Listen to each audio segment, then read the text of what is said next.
Boa tarde, gente. Vamos começar a aula de hoje. Nós vamos falar sobre a Revolução Francesa. Na aula passada, nós falamos sobre o Iluminismo, e também agora nós estamos falando sobre é, as consequências do Iluminismo, né? Nós já conversamos também sobre o nascimento dos Estados Unidos da América, que também foi uma das consequências. Mas agora nós estamos falando da mais famosa, que foi a Revolução Francesa. Aqui nós temos um quadro, né, falando da liberdade, levantando a bandeira da França e liderando os sans-culottes, que são a plebe, na, na Revolução, né? Isso aí são todos os revolucionários. Aqui agora eu vou passar um vidinho para vocês falando sobre a vida na França naquela época. E daí depois a gente vai ter uma conversinha que eu vou fazer umas perguntinhas para vocês. Professor, a Amanda tá pedindo para você aceitar ela. Um segundinho, por favor. Não tem nenhuma requisição aqui pra mim. Faz pra ela tentar entrar de novo. Tá bom, vou falar. Tá bom? Calma aí.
Pode ir seguindo, acho que a internet dela que tá ruim. Qualquer coisa ela entra depois, professor. Perfeito.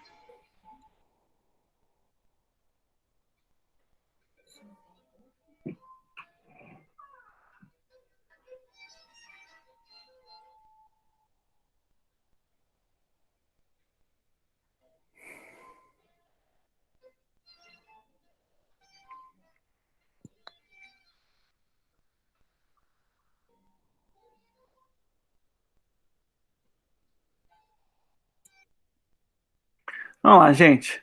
Agora que a gente assistiu esse vídeo aqui, quem consegue me dizer é, o que nesse filme, né? Nesse filme, nessa cena desse filme, não é real? Quem sabe me dizer o que não é verdade desse momento aí?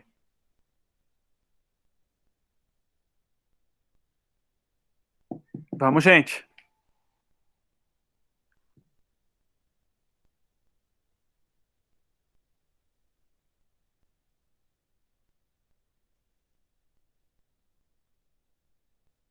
Ana Laura, Eu? o que você acha que não era real nesse vídeo? Ih, rapaz. Que era de. Passou ali que não condizia com a realidade? Você não O quer que pôr o vídeo? condizia? Você não quer pôr o vídeo de novo pra eu ver de novo? Ah, não tava assistindo, né? Calma, eu tive que ir ali. Foi de novo, por favor? Não. Ah, eu falo pra vocês aí. Depois você Ok. assiste a gravação. É o seguinte, gente, o que não tinha de real aí era o seguinte: na verdade, a única coisa que tinha de real nesse vídeo é a caracterização dos personagens. Ou seja, a forma como eles se vestiam. Porque, de resto, questão de higiene, de limpeza do local, não era nada desse jeito. Por exemplo, é, os palácios era tão falado de ser bonitos, de serem lugares limpos, mas não é que eles eram limpos de verdade, é que eles eram mais limpos que a casa dos camponeses, vamos dizer assim. Porque lá entravam animais, as pessoas entravam pisando no barro, né? Porque só não existia asfalto naquela época, não tinha cimento em todos os lugares. As coisas eram todas cheias de barro. Então as pessoas entravam daquele jeito mesmo em casa. E, por exemplo, o banho, que é tão famigerado, né? Ah, quem mais tomava banho eram as mulheres, e na época que elas estavam menstruando ainda, que daí elas tomavam 1, 2 banhos por semana nesse momento. Porque os homens mesmo tinham alguns que tomavam banho de a cada 1, 2 meses. Alguns mesmo tomavam banho a cada 6 meses. Então a questão de higiene naquela época era muito complicada. E esses bailes, como é assim, é, eles eram mais raros de se acontecer. O normal eram banquetes, onde as pessoas comiam até se fartar, né, até não querer mais, e passavam mal, e era um negócio bem nojento, que a gente pode considerar um negócio da nossa forma de pensamento atual. Mas vamos falar um pouquinho. Opa! Vamos falar um pouquinho sobre o cenário da França antes da Revolução. Porque a Revolução em si, ela não aconteceu de um dia para o outro. Ela, na realidade, foi um processo histórico. A França, ela era um dos países mais importantes da Europa, né? Era uma monarquia absolutista. Ou seja, tinha um rei que mandava em tudo. E nesse momento, né, que nós estamos falando dos reis, do Luís XV e Luís XVI, o governo deles foi um governo focado no luxo, em gastos excessivos, ou seja, muitos bailes não, né, muitos banquetes, muitos festivais, e esses banquetes e festivais eram coisas muito caras. E foi marcada a França nesse momento por uma crise econômica. E enquanto a Inglaterra estava crescendo no auge da Revolução Industrial, a França estava cada vez mais se afundando nas dívidas e nos problemas dela. Para vocês verem o custo de manutenção do Palácio de Versalhes, que era o palácio onde a nobreza vivia durante o verão só, tá? No inverno eram vários outros lugares, mas o valor para manter isso era altíssimo. O rei mantinha uma corte de cerca de 5.000 pessoas. E isso consumia cerca de 6 a 12% da renda do país. Chegava a 12%, digamos, no aniversário do rei, ou então no aniversário de coroação do rei. Imagina ter que alimentar 5.000 pessoas por dia, gente. Era muita coisa. O gasto era muito grande. Vocês conseguem ver aí um dos uma charge da época dos trabalhadores trabalhando, né, e minerando, e o rei comendo tudo, né, os nobres comendo tudo no que eles produziam.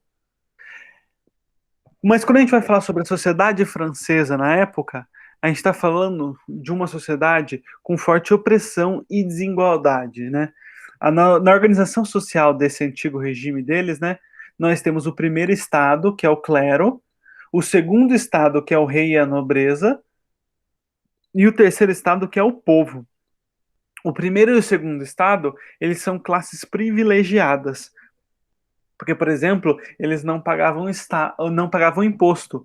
Quem sustentava o primeiro e o segundo estado era o trabalho do terceiro estado, ou seja, do povo, dos sans-culottes, como eles eram chamados. Porque eles não usavam os culottes, eles são sem culottes. Porque eles não usavam o culotte, que era uma roupa típica da nobreza nessa época. Aqui nessa organização social, nós temos o clero em cima da nobreza, né? Mas o rei, em questão de é, mandar nas coisas, ele ficava acima do clero, tá, gente? Espera um pouquinho, alguém tentou entrar aqui? Ô, professor, Sim? desculpa te atrapalhar, é que tem umas 4 pessoas mandando mensagem no WhatsApp que queria entrar na sua aula, que não tá conseguindo. Ia falar isso agora, tem um monte de gente pedindo. Ué, que estranho, porque era pra eles estarem conseguindo entrar aqui, não tá aparecendo nenhuma notificação pra mim. Que estranho. Espera um pouquinho. Vamos ver aqui. Vamos ver se eu consigo consertar isso aqui. Um segundinho aqui.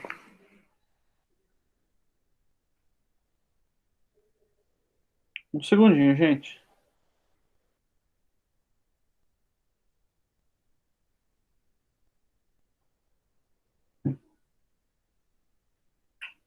Está aparecendo o aviso de permissão.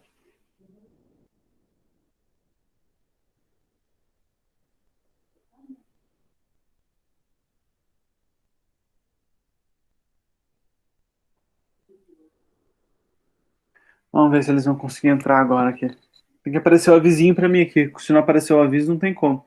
E é para entrar para conseguir entrar muito mais gente aqui.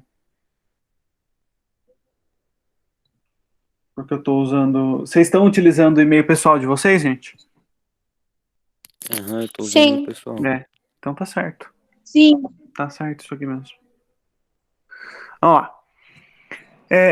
Como eu estava dizendo, o terceiro estado, que eram o povo, né, a plebe, eles estavam sustentando o primeiro e o segundo estado. E com esses gastos que eles tinham, estava cada vez mais ficando insustentável isso. Eles não estavam conseguindo mais. A crise só estava aumentando. Com essa crise, o rei Luís XVI ele tentou reagir aumentando os impostos, o que as pessoas não gostaram. A população começou a cada vez mais criticar a nobreza e o clero por causa desses gastos, né? Porque esses gastos deles só agravavam a crise. A saída dessa crise foi implementar uma reforma fiscal, que era o fim do privilégio da nobreza e do clero, que obrigaria todo mundo a pagar imposto. Obviamente, o parlamento, e a Assembleia dos Notáveis, que era controlada pela nobreza e pelo clero, negaram e rejeitaram essa medida, né? A Assembleia dos Notáveis, para você ver, era uma assembleia que o rei, quando ele via que um assunto era muito importante e que ele precisava também da opinião de outras pessoas, ele pegava os nobres mais importantes e formava com eles uma assembleia para eles também terem um voto na hora de ser tomada uma decisão. Mas como era a nobreza e o clero que faziam parte do parlamento da Assembleia dos Notáveis, eles não queriam pagar impostos. Com isso, foi necessário fazer a Assembleia dos Estados Gerais, que os ministros sugeriam que houvesse uma reforma nesse sistema de cobranças, mas o primeiro e o segundo estado negavam essa reforma. Então foi convocada essa Assembleia dos Estados Gerais para solucionar esses problemas financeiros. Vocês podem ver aqui um quadro falando dela. Vocês podem ver lá em cima o rei, né, na esquerda, o rei com os nobres que faziam parte do parlamento, e embaixo o primeiro, o segundo e o terceiro estado. Só que o terceiro estado não está sendo mostrado nesse quadro como uma forma de falar que o terceiro estado não tinha participação. Por que ele não tinha participação? Quando houve essa assembleia, o terceiro estado passou a acreditar que existia uma possibilidade de mudança, porque ela apresentava uma esperança para acabar com a fome e com o fim das altas cobranças, né? E também essa possibilidade da implantação das ideias iluministas, que estavam crescendo cada vez mais no povo. Só que cada estado ia ter direito a um voto. E isso mostrou ainda mais a desigualdade entre os grupos, porque o clero e os nobres fizeram um acordo de sempre rejeitar as medidas que fossem votadas nessa assembleia que fossem contra o terceiro estado. Vocês podem ver aí que o primeiro estado tinha um voto, o segundo estado tinha outro voto e o terceiro estado tinha um voto também. Só que a diferença da quantia de pessoas em cada estado era muito diferente. E uma das medidas foi que o terceiro estado que o terceiro estado propôs fosse que o voto não fosse por por estado, e sim voto unitário. Todas as pessoas poderiam votar. E essa medida Professor, não foi tomada. Sim? as pessoas falaram no grupo lá que elas não estão conseguindo entrar ainda.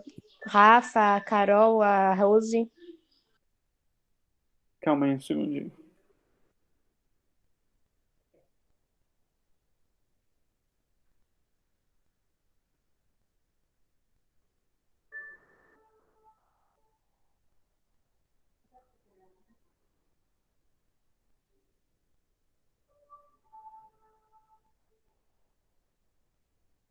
Uhum.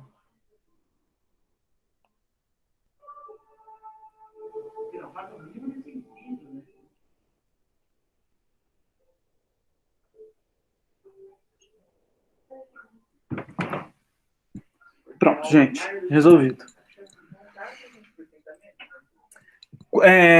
Quando isso começou a acontecer, né, como eles começaram a ver que não ia ter o voto, eles ficaram muito descontentes. O terceiro estado ficou muito descontente. E os representantes do terceiro estado. Calma aí. Não.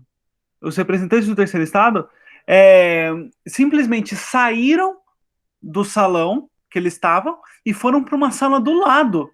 E nessa sala do lado, eles proclamaram uma Assembleia Nacional, falando que nesse lugar eles iriam. Eles iriam tomar as decisões ali, e a decisão deles é a que iria valer. Os outros dois estados não tinham a força para combater essa Assembleia recém-formada, né? Porque eles eram em número muito pequeno. Esse terceiro estado, eles queriam elaborar uma constituição da mesma forma que os Estados Unidos fez uma constituição, né? Tanto que o Thomas Edison, que foi o cara que redigiu a Constituição, ele estava presente nesse local, e também um dos maiores combatentes, né, um dos mais famosos da Guerra Civil, da Guerra Americana, né, da Independência Americana, que era o Lafayette, que era um francês, estavam nessa Assembleia Nacional, e eles estavam ali redigindo uma nova Constituição para a Inglaterra. Para a Inglaterra não, desculpa, para a França. Nisso começa a Revolução, né, que a gente pode dizer. Porque o rei ficou com tanto medo disso que ele foi lá e ele começou a tomar medidas agressivas contra essa Assembleia Nacional. E amedrontados por essas ações, a população foi lá e invadiu a Bastilha. A Bastilha era uma prisão, né? Barra fortaleza, que todo mundo o povo acreditava que lá tinha muitas armas, muitos canhões, e essa população, enfurecida pelo que estava acontecendo, né, começou a matar todos os soldados que protegiam a Bastilha, e eles começaram a saquear o local. Quando eles saquearam, eles viam que não tinham tantas armas assim lá dentro. Lá só tinha munição e pólvora.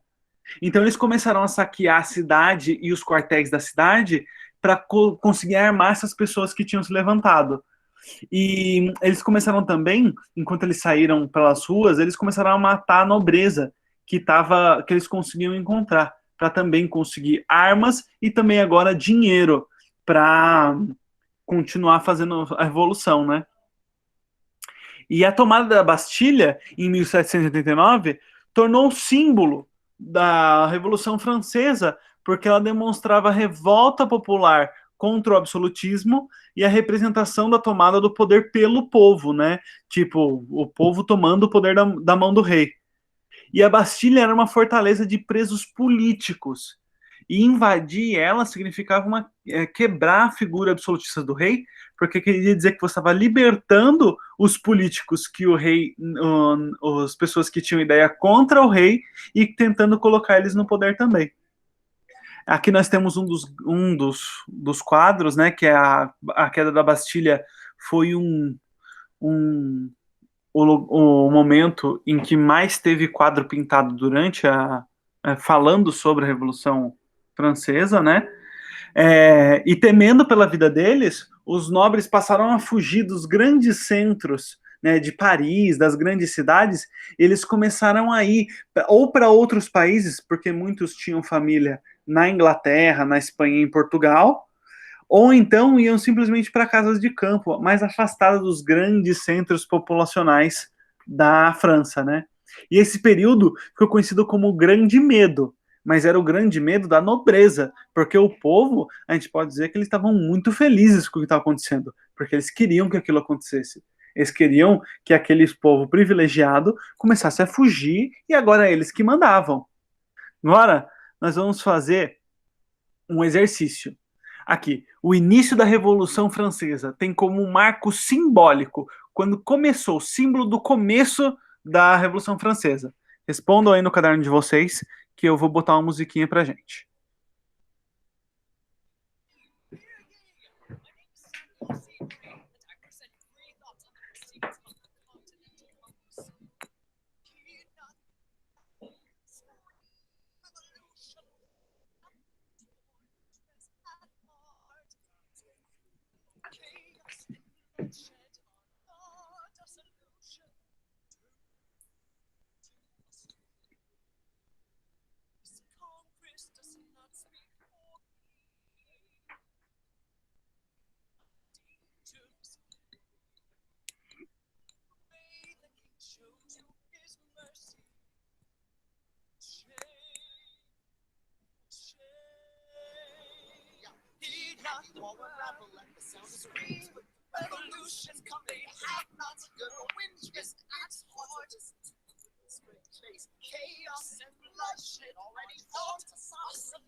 Vamos lá, gente. O que vocês colocaram como resposta dessa primeira questão?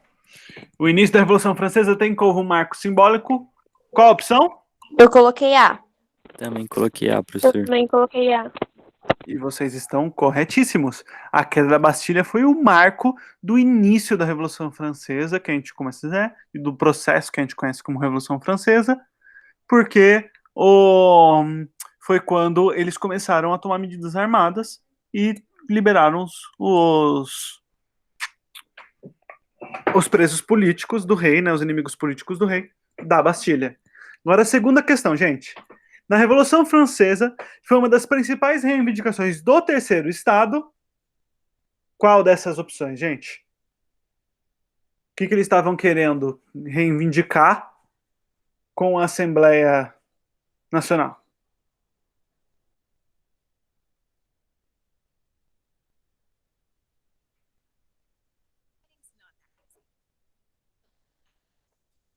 Uma propaganda?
Vamos lá, gente. Qual foi a opção que vocês colocaram aí? Professora, essa eu não sei não, tá muito difícil. Muito difícil? Eu tô Nossa. achando que pode Uhum. ser a C, mas tô em dúvida. A C, você tá a em B aí dúvida? eu acho que não é também. Tá. O estado estava dividido entre 3 estados, né? O povo francês. O primeiro estado, que era o clero, o segundo estado, que eram os nobres, e o terceiro estado, que eram a plebe. Então, a divisão da sociedade em classes rigidamente definidas. Eles estavam querendo isso ou querendo acabar com isso?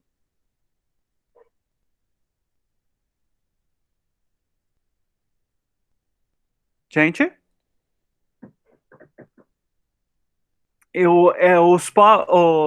A plebe, que eram as pessoas pobres, eles queriam que a sociedade fosse cada vez mais dividida, ou eles queriam que todo mundo tivesse os mesmos direitos?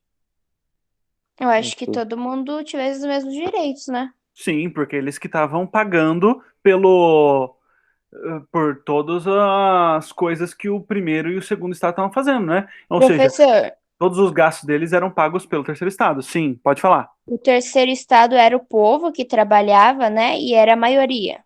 Isso, era a plebe, os plebeus, os Tá caras que bom. não eram nobres. Que era o cara que plantava, que era o cara que tinha uma fábrica, era o cara que tinha é, uma lojinha de cerâmica, entendeu? Esse era o cara, era a gente, entendeu? Daí os caras que participavam da política, que eram os caras que participavam da religião, esses eram o primeiro e o segundo estado. Esses eram os caras que tinham muito mais dinheiro. Era o cara que era dono mesmo da fábrica, entendeu? Era o cara que era o dono das terras onde se plantava. E esse cara só cobrava imposto, ele nunca pagava. É, dar poderes políticos para a nobreza, preservando a riqueza social, riqueza deles. Eles queriam, o terceiro estado, que era o povão, queria que os ricos continuassem mais ricos? Que os nobres continuassem ricos? Não, Não não. queriam. Vamos lá, agora na D. A união do poder entre a igreja e o Estado, com fortalecimento da igreja, né, do clero. Eles queriam que o clero ficasse mais forte, sendo que eles eram os caras que tinham mais poder abaixo do rei? Não, Não, não acho que queriam não. isso. Olha lá, o impedimento do acesso aos burgueses que faziam parte da plebe, né? As funções políticas do Estado, eles queriam que o terceiro Estado perdesse poder político? Eles não queriam, né? Porque eles eram o terceiro Estado, eles queriam mais poder político. Ou eles queriam a abolição de todos os privilégios, eles queriam que todos os privilégios da nobreza e do clero acabassem e fosse instaurada uma igualdade civil, que todo mundo fosse igual. A resposta correta é a C. Eles queriam que todo mundo fosse igual. É justamente por isso que aconteceu toda a revolução, porque porque não queriam que isso acontecesse. Acabar com todos os privilégios que a nobreza e o clero tinham, e agora todo mundo ser igual e pagar a mesma quantia de imposto. Pagar o mesmo imposto, na realidade. Então, gente, esse é o fim da aula de hoje. Na semana que vem, nós vamos terminar o tema da Revolução Francesa. Vamos ver o que aconteceu com ela. Vocês podem ver que tem bastante coisa aqui ainda para a gente ver. Esse é um conteúdo bem extenso, mas é um conteúdo muito importante para vocês fazerem, se prepararem para o ano que vem e também para o Enem. Então, gente, tchau. Até semana que vem.